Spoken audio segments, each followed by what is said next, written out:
It might seem silly to make an entire iceberg about one game, but Tales of Symphonia is absolutely stuffed with enough Easter eggs, secrets, and trivia to fill up an hour or two.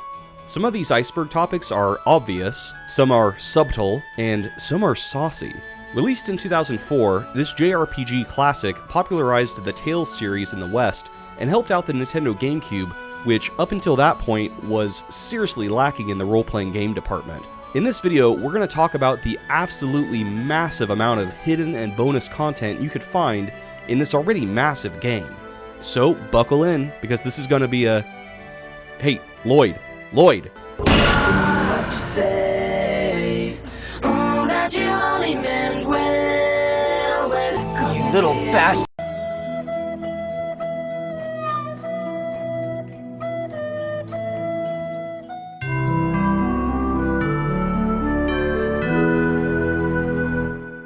When Lloyd and Genis first encounter the Desians, they don't exactly get off on the right foot. After learning that Lloyd has an X-Sphere, they brand him as a fugitive and start posting wanted signs of him all over Sylvarant. Our protagonists first see one of these wanted signs in Triette, and Lloyd wonders if he's really that ugly. It's a pretty funny scene, and it's become a meme in the Symphonia fan community. The developers even liked it enough to make it a running gag in the series. The badly drawn wanted sign appears again in Tales of Vesperia when protagonist Yuri Lowell is also on the lam. It appears again in Tales of Zestiria and in the Xelia games. Wow, I didn't realize it was so bad. To celebrate the 20th anniversary of Symphonia, Bandai Namco released wanted posters for all the main characters. Not gonna lie, Colette's portrait scares me a little.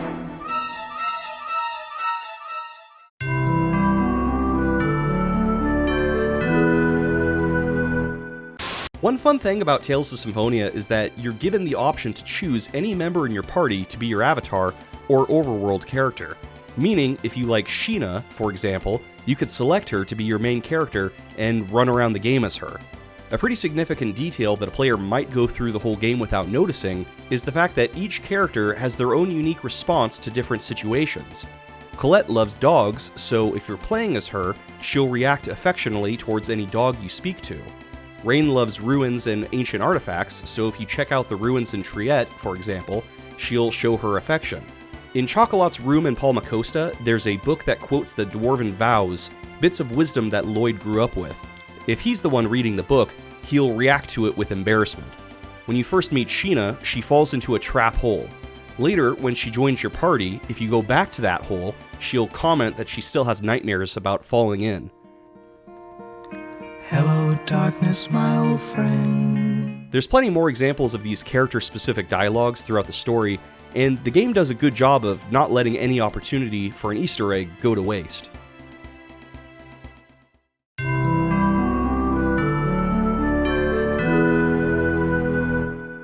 Let's talk about titles. In Tales of Symphonia, when you've accomplished certain goals or objectives, you'll get a title, which is more or less a trophy to say, "Hey, look at you, aren't you a cool dude?" The titles are equipable and give you a small status boost as well, so they're useful beyond just bragging rights. Some you could get as the story progresses or after achieving certain milestones or reaching a certain level. Some I don't know how you would ever get unless by accident or if you're following a guide. Such as Colette's Little Pickpocket title, which she gets if she uses the Item Thief move on enemies 400 times. Or Lloyd's Eternal Apprentice title, which could be gotten by defeating Killia with a wooden sword, and only if you had only been using that wooden sword and no other weapons since the start of the game. I mean, who would even think to do that? My favorite title by far is the Testosterone title, which you get for Regal if you do one battle with all 4 male party members on your team. It reads, "The pinnacle of masculinity. There has never been so much man in one place." Dylan! You son of a bitch. Let's hear for the boy. Let's give my chosen man, yeah. I've got to be.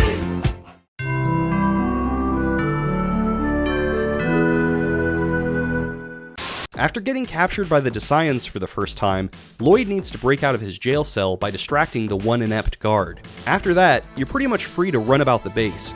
None of the doors around the base open normally.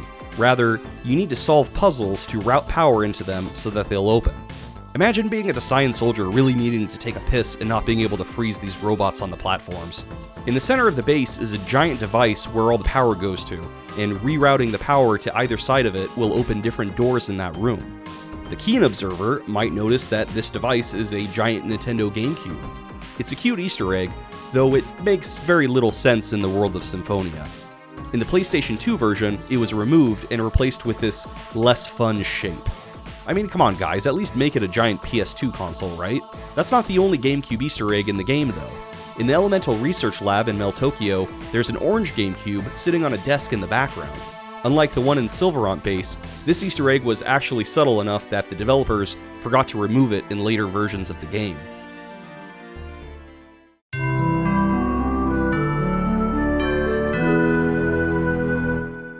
Colette has a real affinity for cute little puppers. Each town and outpost usually has at least one dog in it, and if you're playing as the Chosen, she'll give each one its own unique name. By the end of the game, if you've managed to meet and name every dog in both Sylvarant and Tetheala, Colette will get the Dog Lover title, which I'm pretty sure also makes her an honorary Baja Man.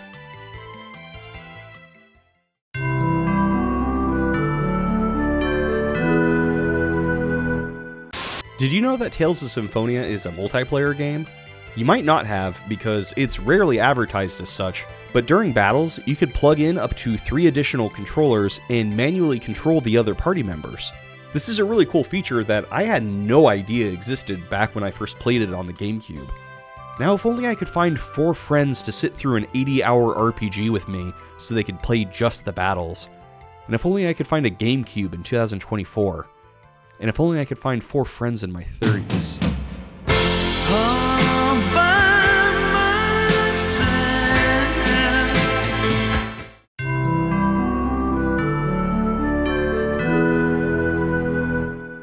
Did you know that Tales of Symphonia had its own anime? It was released in 11 episodes over the course of 5 years, and was made by Ufotable, who would later go on to make a Tales of Zestiria anime as well.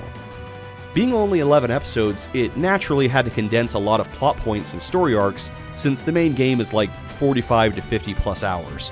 Some of these changes include things like introducing Sheena later in the story, minimizing characters like Tabitha, and getting rid of some of the story arcs altogether, like some of the Human Ranch sections.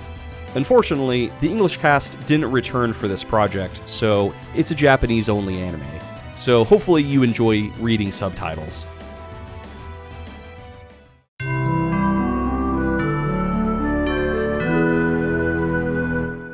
Tales of Symphonia spends a long time fleshing out its unique and detailed world, so naturally, a sequel shouldn't be that hard to make, right? I mean, we already love the characters and the setting and the story, just give us more of that, right?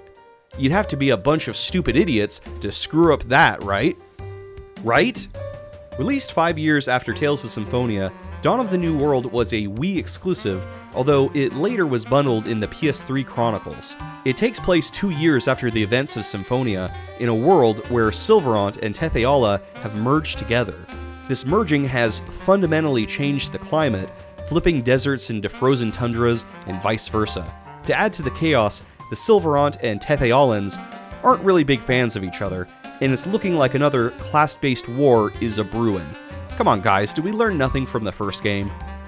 Worst of all, Lloyd Irving seemingly has become a bloodthirsty killer and aids in the burning of Palmacosta. Man, those Palmacostans just can't catch a break, can they? The story focuses on Emil, a young boy whose parents were killed by Lloyd, and he goes on a journey to find Lloyd and get revenge. I actually think the premise is really interesting here. I mean, we got to know Lloyd pretty well in the first game, so it's obviously gonna be like a case of mistaken identity or something, but still, it's intriguing. Dawn of the New World actually had a lot of potential, but it just totally squanders it with inexplicable decisions. For starters, Emil is the whiniest little bitch ever. Oh no! Stop it! Ah! He has a dual personality though, where he taps into the spirit of a creature called Ratatosk, who's supposed to be edgier and more confident, not unlike Yugi transforming into Yu-Gi-Oh! Unfortunately, this is the result. I'll teach you the true meaning of divine punishment! Emil and partner Marta are also the only playable characters. While the original protagonists do show up and aid in the story, you don't get to control them. Instead, the battle system has been retrofitted to accommodate a Ni no Kuni type monster collection mechanic where you'll catch creatures and they'll aid you in battle. Needless to say, it's a huge change from the original game, and I don't think for the better. The production quality just seems cheap and lazy too, like, you can't explore the world map anymore, and a lot of towns and dungeons from the first game are just shamelessly reused here. Even the soundtrack is just remixed without adding a whole lot of new stuff. Add in a crap ton of backtracking, and you get one monotonous, repetitive game. I know some people liked the Symphonia sequel, and I wouldn't hold it against them, but the general consensus from reviewers at the time was that the game kinda sucked, and neither Namco nor Nintendo has mentioned the game much since its release. I think it's fair to say this one kinda got swept under the rug, and probably for good reason.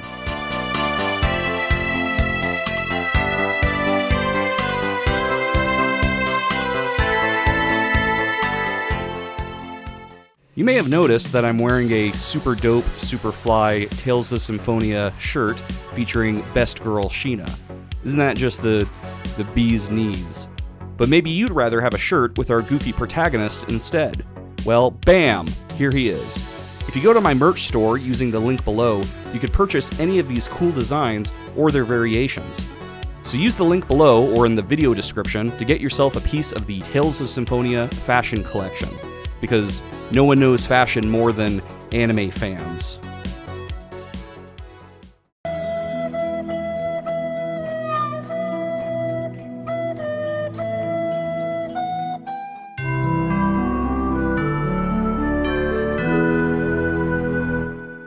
Soul Calibur is a fighting game series where 16th century warriors battle each other with legendary weapons, and also, some of the fighters are thick, boy!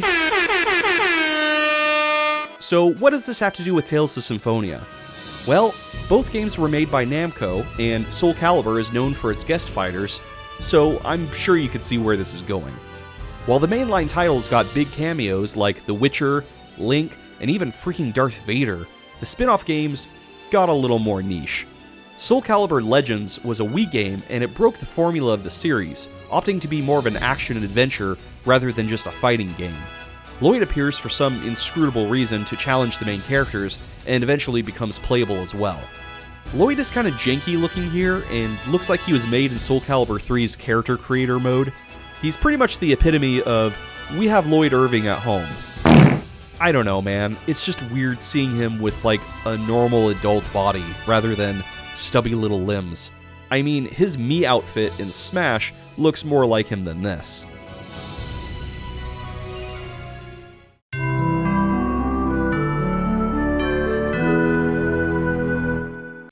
Cooking is an important mechanic in Tales of Symphonia. If you have the proper ingredients for a recipe, you could cook immediately after a battle to restore HP, TP, or for various other stat boosts. To learn a recipe, you'll need to find the mysterious Wonder Chef, who disguises himself as inconspicuous objects across the world. Oftentimes, it's hilariously out of place with the story, such as him appearing next to the bed of Presea's dad, who had just been buried moments earlier. How long has he been waiting there? Each party member has their own cooking level, which improves the more they cook. Interestingly enough, the recipes themselves become more complicated the more the dish is cooked. Also, the recipe varies depending on the personality of the character cooking it. For example, Genis is mentioned to be a good cook a few times in the story, whereas Raine is joked about being a terrible cook. Here's Genis' version of a sandwich, and here's Raine's. It's raw, Melissa! Yes, Chef. It's raw, come on! Yes, Chef. If you learn all the Wonder Chef's recipes, you'll get a title rewarding you for your efforts.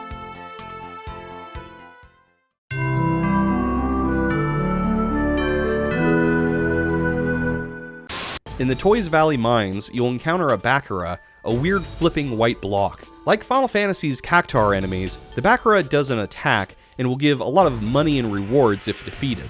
The catch is you have to defeat it really quickly before it has a chance to run away.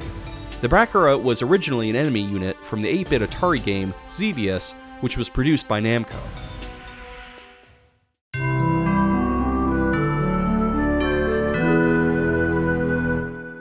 Late in the game, if you visit Zelos' house and talk to his butler, it will trigger a series of events, taking you from Meltokio to Mizuho and back, all culminating in a dinner party at the castle in Meltokio. During the dinner party, you'll have the chance to speak to 4 of your party members. After the party, Lloyd and the 4 friends you spoke to at the party will all receive their formal attire costumes. Look at this dapper crew, aren't they handsome? Incidentally, if you're playing as Zelos and he's wearing his formal attire, there's a small % chance that when you're in battle, his weapon will be replaced with a bouquet of flowers.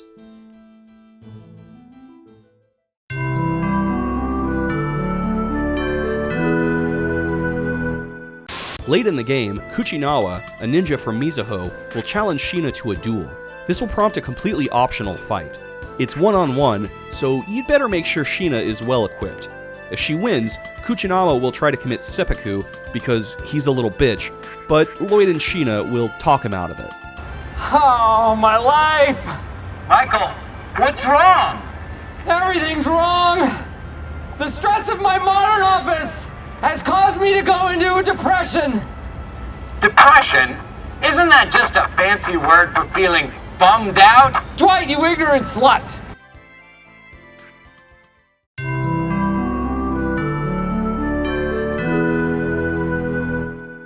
In Palma Costa, there's a couple on board the ship doing the Jack and Rose pose from Titanic. Coincidentally, Raine's voice actor, Yumi Toma, voiced Rose in the Japanese TV movie adaptation of Titanic. Guess that explains why Raine was so afraid to get on that boat.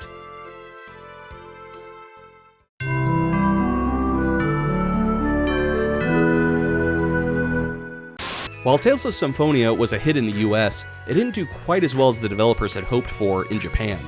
To aid in sales, Symphonia was re-released on the PS2 for Japan only. A number of changes and improvements were made, making this an objectively better version, save for one thing. The PS2 version wasn't able to replicate the GameCube's 60 frames per second, so it was lowered to 30. Every version of Symphonia after that was derived from this Japanese PS2 version, so the original GameCube version is the only one with 60 FPS. With that out of the way, here's some of the improvements and bonuses added to the PS2 version. For starters, skits are more dynamic. The opening song in the US version of the game is an orchestral score, but in the Japanese version, it's the song Starry Heaven by the band Day After Tomorrow. In the PS2 version, the song has been replaced with a different song from Day After Tomorrow. Each playable character gets one extra unique outfit, which comes with its own scenario. For Colette, there's a scene where Lloyd and Colette return to Dirk's house, and after falling and getting her clothes dirty, she dresses up in Lloyd's spare clothes. She'll even unlock the title Twinsies, which is adorable. Lloyd and Kratos get ceremonial Mizuho outfits, but only if you chose Kratos and Flanor. We'll talk about that later. If you pick Genus in the Flanor event, a scene will unlock where the old man of Flanor gives Genus and Presea penguin costumes, and the two even go out on a date. Again, adorable. If you pick Zelos and Flanor, a scene will trigger where Zelos and Sheena go out for a joyride on the Rayards, and afterwards, they both get some sweet-ass biker jackets. If you pick Regal and Flanor, then go talk to George in Altamira. Regal will then get his president's clothes. How regal. And lastly, Raine can get a bunny girl costume by purchasing it at the casino in Altamira. When this version of Symphonia would get ported in English to the PS3 years later, they would keep this outfit, but get rid of the bunny ears, probably to avoid infringing on a Playboy copyright. Another improvement in the PS2 version is the inclusion of about a dozen or so new unison attacks, including some for Regal, who had none before. Each character also has one new technique to learn. To round things out even more, everyone now has their own mystical art, compared to the original where it was just Lloyd, Colette, Genus, and Sheena. There's also a couple new scenes and bug fixes. Honestly, there's way too much stuff to cover here, but you get the idea.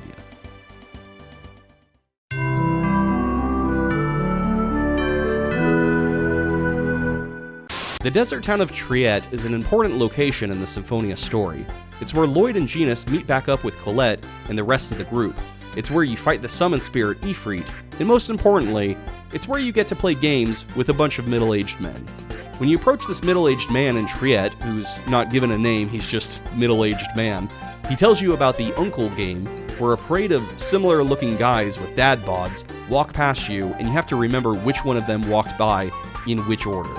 This game is tough, and it gets steeply harder in the last rounds, where the differences between them are harder and harder to spot. Which uncle came first, the one with the mustache and the beer gut, or the other one with the mustache and the beer gut? After several grueling rounds, this game will be over. You won't get any items or anything, but you will get the midlife crisis title, which, I mean, you guys are the uncles, why am I getting this title? So, this game is kind of a waste of time unless you're going for 100% completion.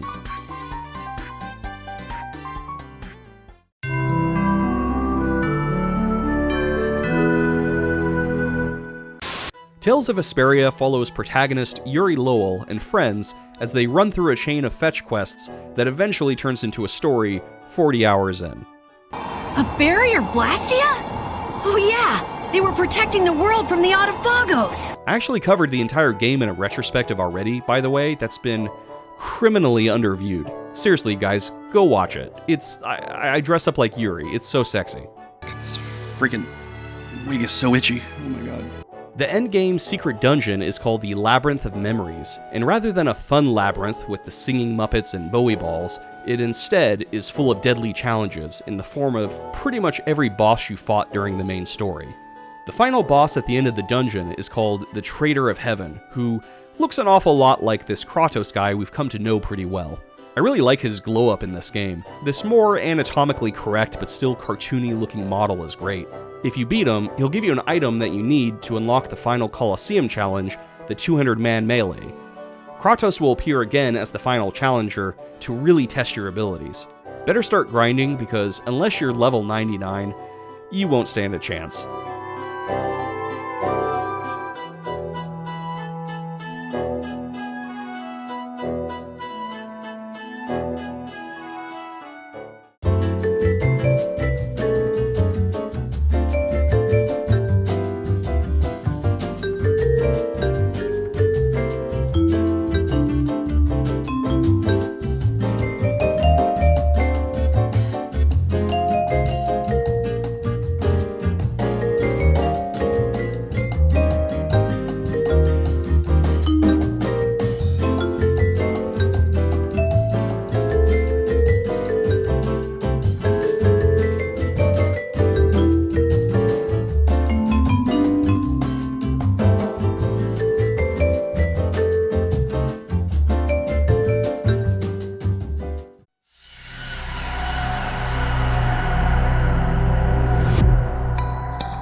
In Tales of Symphonia, there's a hidden relationship metric that the game keeps track of, though there's no official way for the player to see the exact stats.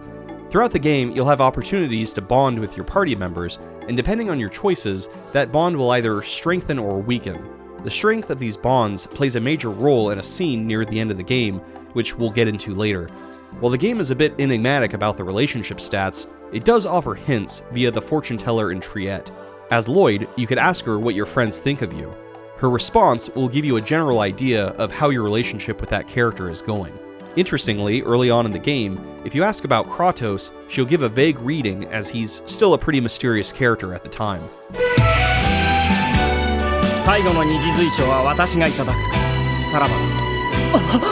Later in the game, after the reveal that Kratos is Lloyd's father, if your relationship status is high with Kratos, you'll get an updated reading.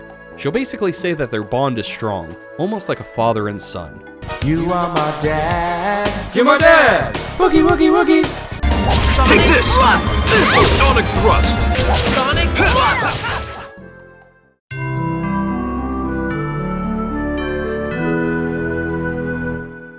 In Exire, the floating city, you can find a hidden path that leads to a certain secret boss. Equip the ruby, aquamarine, garnet, and opal items, and you'll activate a battle with Maxwell, the king of summon spirits. Defeat him, and Sheena will have learned all her summons, making her the very best there ever was. I wanna be the very best, like no one ever was.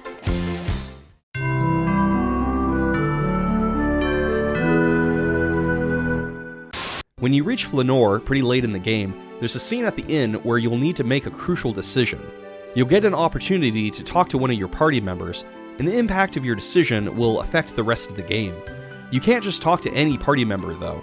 You'll only be presented with the top 3 people whom have the highest relationship value with Lloyd. It's worth noting, if you choose Colette, Zelos, or Kratos, you'll get a special item from each of them. So if you want to 100% the game by finishing the collector's book, you'll literally need to play the entire game 3 times. You gotta be kidding me! Ah! If you chose anyone besides Kratos, the scene at the Tower of Salvation will play out with Zelos pretending to betray the group, but then, surprise, he's still on your side and will rejoin the group. Again, if you choose anyone besides Kratos, this path doesn't change. Whomever you choose, besides Kratos, doesn't really affect too much. There's a few small things like, at the end of the game, the character you chose will be standing next to Lloyd, ready to go on another adventure. Whomever you choose will cheer you on in the Meltokio Coliseum. A few other small things like that, but otherwise, nothing too significant. Now, if you have a high enough relationship with Kratos, which is no easy task considering he leaves your party pretty early on, you'll have the option to speak to him. In the Tower of Salvation, when Zelos betrays you, it's for real, and when you fight him, it's to the death. There's a real sad scene of Zelos dying, and this is not a psych out, he really is dead for good, and you won't get to play as him anymore. If you go back to Dirk's house, you'll find Kratos waiting for you, and he'll rejoin your party. Killing Zelos, unfortunately, is the only way to get Kratos back into your party for the endgame. So, is it worth it? I thought so when I had first played the game, but now a second time around, I don't think I could let that happen to Zelos, even though I like Kratos a lot. I mean, choosing Zelos doesn't make Kratos die, so technically, the Zelos option is the canon path, and definitely the less tragic one.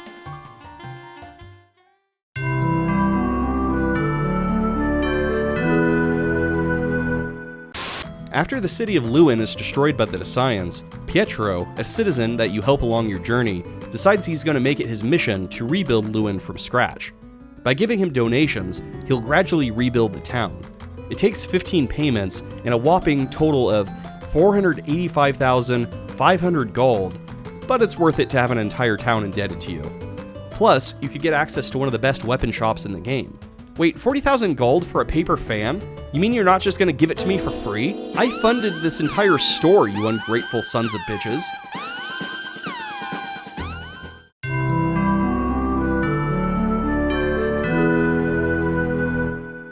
Did you know that Tales of Symphonia takes place in the same universe as the first game in the series, Tales of Phantasia? Symphonia is actually a prequel that takes place over 1,000 years prior to Phantasia. In fact, the combined worlds of Sylvarant and Tetheala form the world of Azalea from Phantasia. See? The maps are almost identical. Ymir Forest and Heimdall even keep their names even after all those years. Summon spirits even have the same names, which indicate that they're the same characters through both games. Also, Shina Fubiashi is almost certainly an ancestor of Subu Fubiashi from Phantasia. Both are ninjas from Ninja Village with the same last name. Also, after making a pact with Volt, Shina can earn the Successor title, which comes with a new costume, which is just Suzu's outfit.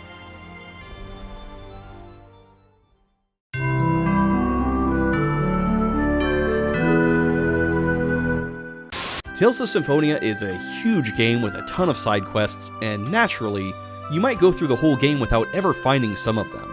I've played through Symphonia twice at least, and I am only now learning about the figurine collection on my third playthrough.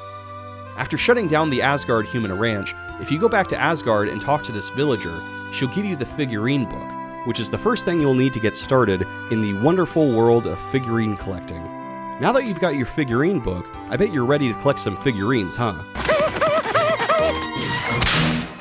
Haha, not so fast, eager McBeaver.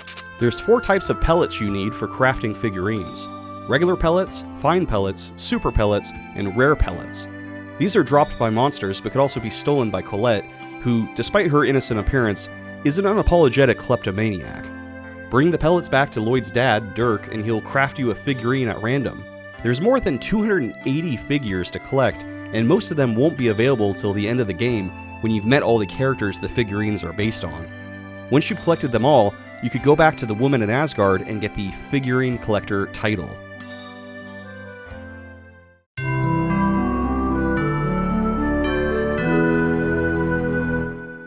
If you beat the game and go back to the main menu to start a new game, you'll get a message congratulating you on beating Tales of Symphonia. You'll then get access to a grade shop where you could use grade, which you should have been accumulating throughout the game, to purchase upgrades for your new game. Some of these upgrades include gaining 2 times or 10 times the normal experience, but most of the upgrades involve transferring your hard-earned data, such as the skills you've learned or the X-gems you've collected. It's a cool little feature, and it definitely adds to the replay value, and makes taking a stab at hard in Mania mode just a little more palatable. Mania mode, by the way, unlocks once you beat the game once. In Mania mode, enemy stats are twice the normal amount, so hopefully you like a challenge, you masochist.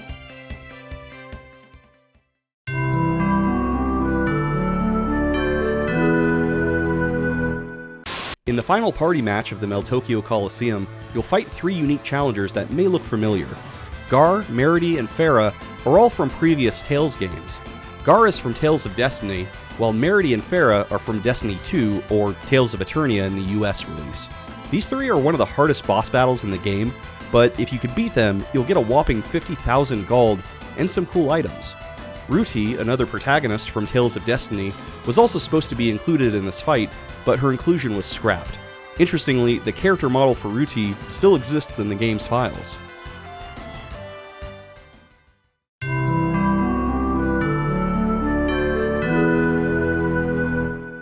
Lloyd has a pretty recognizable character design, what with the bright red jacket and the slicked back hair and all that. It strikes just the right balance between being goofy and capable, which is where Lloyd's at most of the time.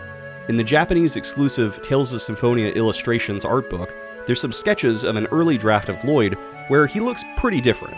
The cape definitely makes him look more like Kratos, which may have been too much of a giveaway, and the glasses don't complement his homework-forgetting ass at all. It was a cool look, but definitely not Lloyd. Fortunately for us, the artist would eventually settle on the design that we know and love now. I mean, you gotta love the red gloves with a red jacket look.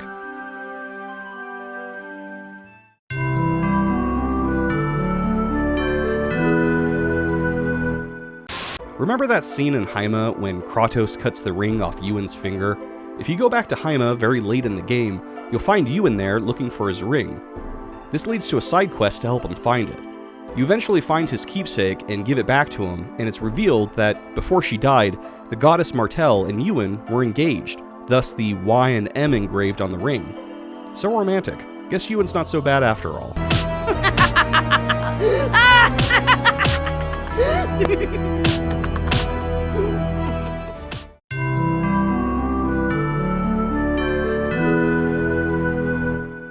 Alright, buckle up friends, because this story is really depressing. When our party first arrives in Palma Costa, things seem pretty sweet. Until, of course, we learn that the governor has been secretly working with the Desians and helping them snatch up civilians to take to their human ranches. After shutting down the ranch, Lloyd and company confront Governor Dorr about his treachery, and we learn that the Desians turned his wife, Clara, into a monster, and they've been blackmailing him for some time, promising him a cure in exchange for his cooperation. That's already pretty sad in its own right, but it gets much worse. Their daughter, Kilia, transforms into a demon and stabs Dorr in the back. It turns out she's been working with the Desians and has been impersonating their daughter this whole time in order to keep an eye on Dorr and keep him in line. So presumably, their real daughter has been killed off secretly already. That's a bummer. The party fights and kills Kilia, but not before she releases Clara. As a monster, she wanders out of Palma Costa, presumably to spend the rest of her days as a mindless abomination. But something players may not know is that this isn't where her story ends. The party will run into Clara a few more times throughout the story, and if you keep following her, you'll eventually catch up with her in Isolde, where she's being attacked by some angry villagers. After saving her, Raine uses a spell to transform Clara back into a human. She thanks the party and heads back off to Palma Costa, and that's the last we hear from her. It might seem like a happy ending, if not for the fact that Palma Costa was destroyed earlier in the story, and that both her husband and daughter are dead. Kinda makes you wonder if she should have just stayed a monster. In Dawn of the New World, Clara becomes the new governor of a rebuilt Palma Costa, so things seem like they're finally turning around for her. That is, until the city is burned down again.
Before we go to the next layer of the iceberg, I wanted to mention I've got a Patreon. Select members get access to super versions of my videos. Supers are extra long director's cuts that are ad-free. Why pay some OnlyFans model each month for feet pics when you could be using that money for good, like funding my channel about old video games and fart jokes? So if you want to support a starving artist and get some quality content as well, please consider joining. Alright, now it's time to dive deeper into this iceberg.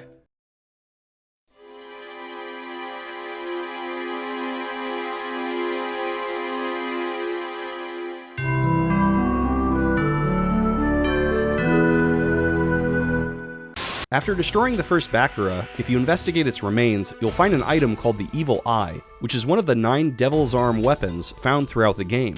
There's one for each character, including Kratos and Zelos. Raine's Devil Arm can only be attained after all the others are found, meaning that you'll need to find all the weapons no later than a certain crucial point in the story, where it becomes no longer possible to play as all 9 characters. Once you've collected all 9 Devil's Arms, journey to the bottom of the Temple of Darkness. Hello, darkness, my old friend. There you'll encounter a boss battle with a formidable foe named Abyssian, who's one of the hardest bosses in the game. The Devil's Arm items get stronger progressively as you defeat more enemies. Once Abyssian is defeated, that strength is multiplied, making the Devil's Arms grow stronger, faster, effectively making them the most powerful weapon in the game.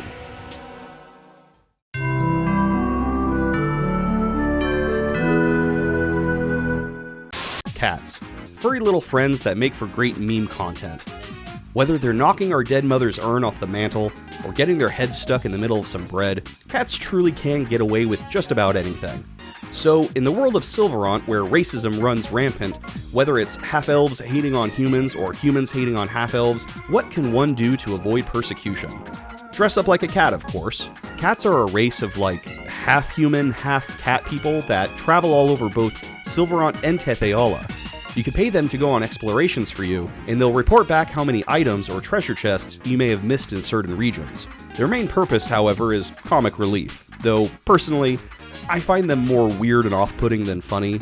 I mean, are they humans dressed like cats, or cats with human faces? Just so many questions.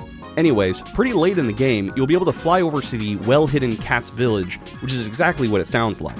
Katz Village technically made its first appearance in Tales of Symphonia, a game most Americans never played because Namco made the insane decision to only release it in Japan and Europe. Katz Village is a cool place where you could get some high-level items and complete a few side quests. And of course, there's lots and lots of cats.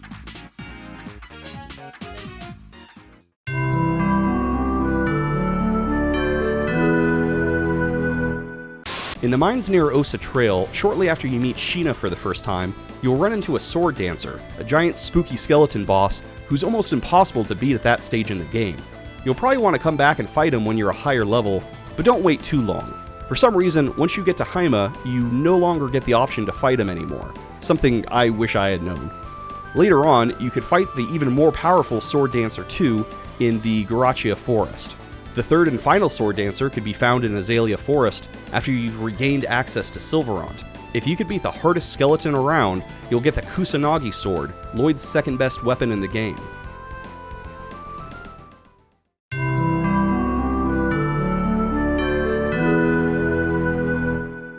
Corrine was a cute little fox made in the Meltokio Elemental Research Lab as an artificial summon spirit. He befriends Sheena and serves the story purpose of cute little anime creature that rests on your shoulder and comments on things, not unlike a Disney princess's animal companion or Salacious Crumb. In-game, Corrine serves the function of helping Sheena in battle before she's learned how to call proper summon spirits. In the Temple of Lightning, during their battle with Volt, Corrine takes an attack meant for Sheena and dies. It's very sad and leads to Sheena getting the motivation she needs to make pacts with the rest of the summon spirits. But hey, who needs character growth or whatever when you could just shamelessly bring someone back to life? Somehow Corrine returned. If you've gotten to the very end of the game and you, for whatever reason, decide to revisit Lloyd's hometown of Azalea, Sheena will hear a familiar voice. If you go back to Martel Temple, a scene will play out where the spirit of Corrine is reincarnated as Varius, the summon spirit of Heart.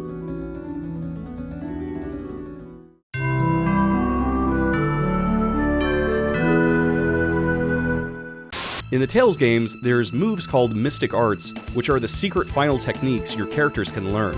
In Symphonia, Lloyd, Genis, Colette, and Sheena can learn Mystic Arts.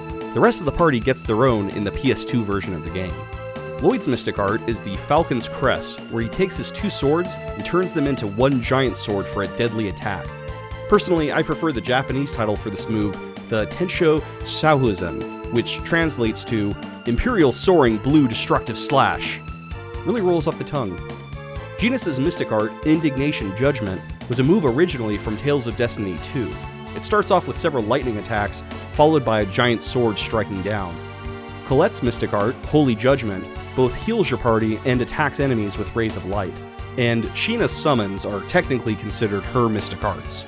The prerequisites to learn and acquire these Mystic Arts are both tedious and confusing, so I recommend consulting a guide.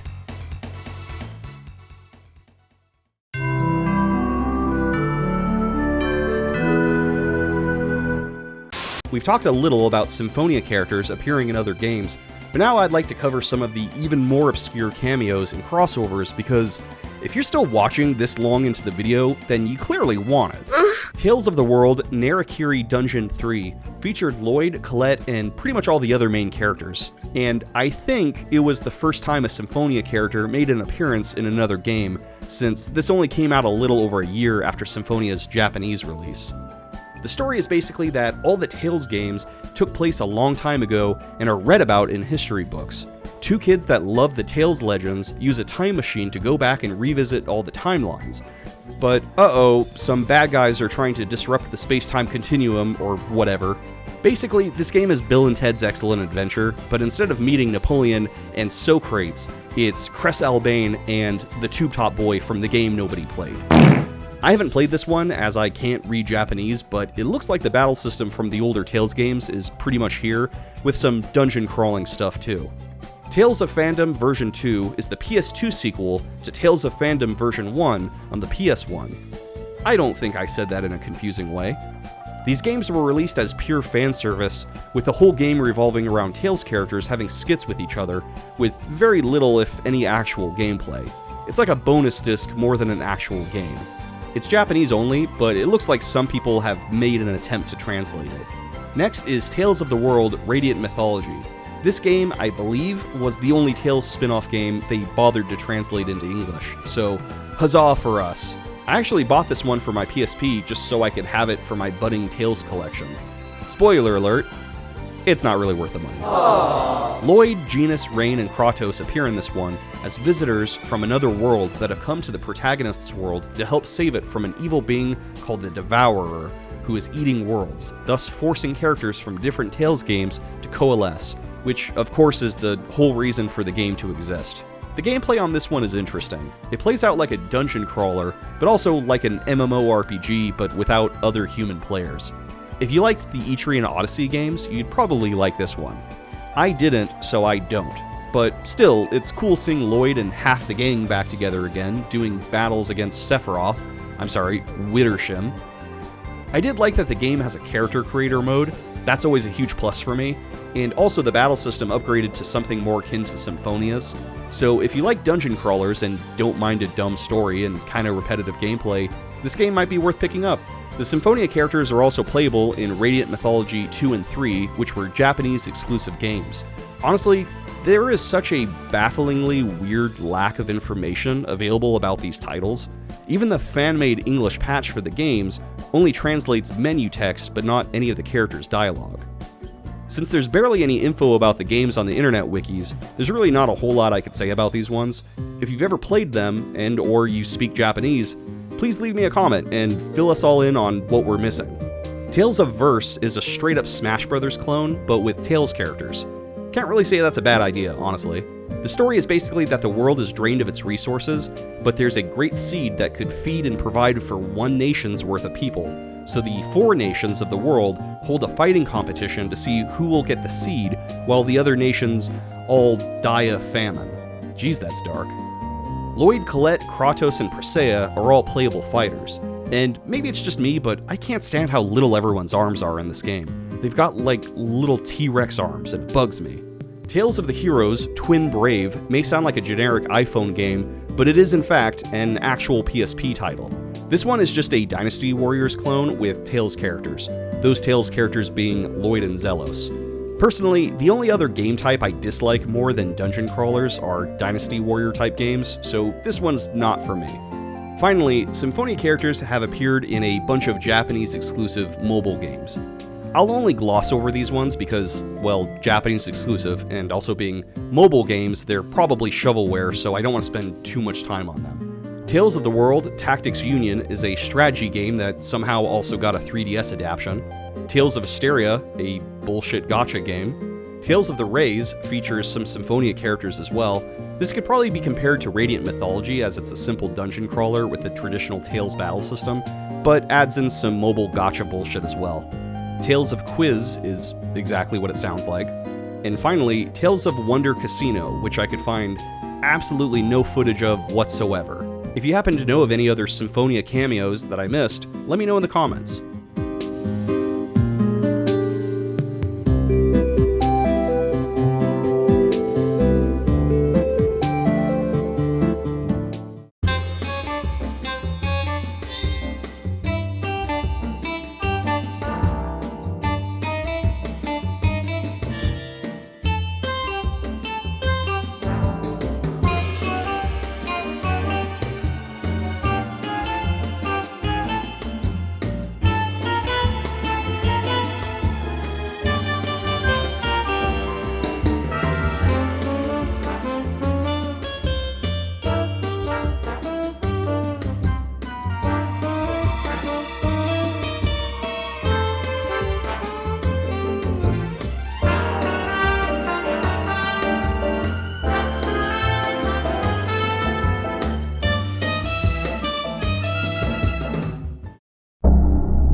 There's a number of debug rooms that were hidden in the game's code that can be visited using Action Replay.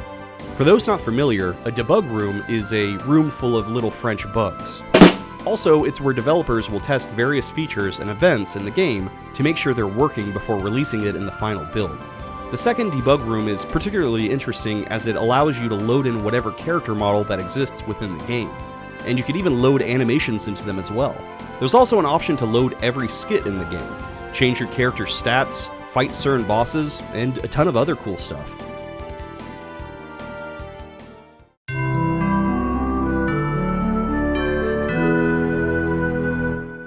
When you get to the Tower of Salvation, it's a big moment in the game. Arriving at the tower and regenerating the world was the end goal for Colette and her companions after all.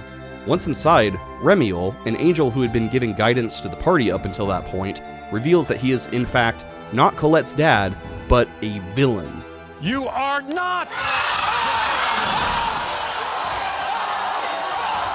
The real twist comes shortly after though, when Kratos, party member and mentor to the group, reveals that he is an angel and is working with Remiel to undermine Colette's mission to regenerate the world. Traitor! While there ends up being more layers to Kratos' betrayal that you discover as the story progresses, at that point in time, it's a real punch to the gut, especially if Kratos was your favorite character. He leaves your party, and it will be a long time before you get to see him again and have any closure on his actions. During your fight with Kratos, you're expected to lose. The story proceeds with him coming close to finishing off the party, but interestingly, it is possible to defeat him. It will require you to be way over leveled, and you're going to use a lot of apple gels and life bottles, so it's honestly not really worth it, except for personal accomplishment. If you could beat the odds and defeat him, you'll get a level 3 X-Gem, and this slightly altered scene where Lloyd is the one restraining his final blow. Well, well, well. How the turntables... Also worth noting, after your battle with Kratos, Yggdrasil, an even more mysterious, even more insidious angel, appears and challenges you. This fight is rigged and you're supposed to lose without exception. That isn't to say you can't beat him though. For the sake of seeing what would happen, I spent months training my party, fighting little rabbit and slime after little rabbit and slime, slowly grinding experience until I could reach level 99. Actually, I just used a cheat code. but theoretically, you could grind to level 99 before this fight, making Yggdrasil's defeat very possible. Unfortunately, nothing happens once you beat him. There's no victory scene, and the preceding dialogue doesn't change. A for effort, though.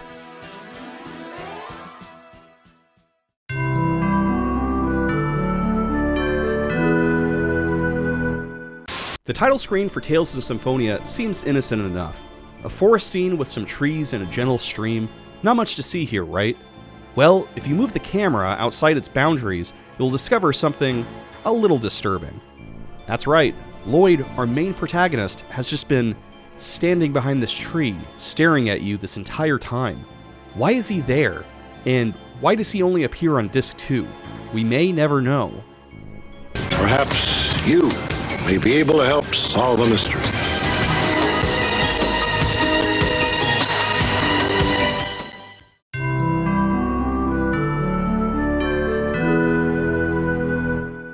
Do you love Tales of Symphonia, but wish you could change Lloyd's name to Dick Bupkis, or Genus's name to Barry Pubes, or Colette's name to Ironing Board? Well, with the rename gem, you can. Kinda.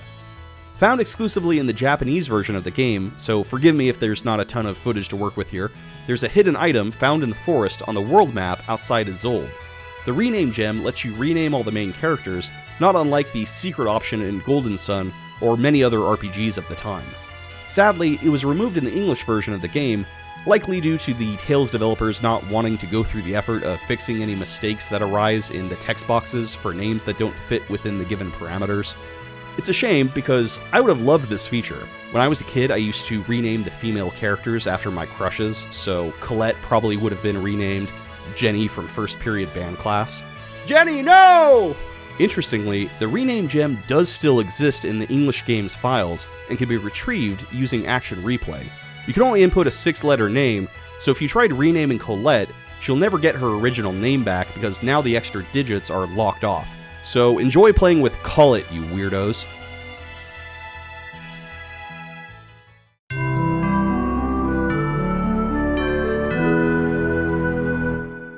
Noishe. He's like a dog or something, right? Actually, Lloyd's loyal companion is a protozoan, an ancient life form that has existed since the beginning of the Earth, and is constantly evolving into different bodies. It was there at the start of everything, even before the summon spirits came to the Earth from Darius Carlon, and he will eventually evolve into his final form, the Fenrirra, a man-like creature that will exist only to hunt demons. But none of that is really important for the main story, as he pretty much just does dog stuff. But would you be surprised to learn that Noishe very well may have been intended to be a playable character? Using Action Replay, aka hacking the game's source code, you could add Noishe as an additional party member to your roster. This was clearly a very early concept idea that got scrapped, as Noishe doesn't have any portrait art or graphics or anything like that, and hacking him into the group will pretty much immediately crash your game if you try to make him your avatar. But if you change his name using the rename gem, it'll change his name in all of his scenes. And in the debug room that we talked about earlier, he's listed as a playable character rather than an NPC. So I think it's pretty evident that Noishe was going to be a party member at one point. My theory is that they scrapped the idea and saved it for Rapide in Tales of Vesperia. Bow before me, fools. I am the Alpha and the Omega. I am the beginning and end of life. I am...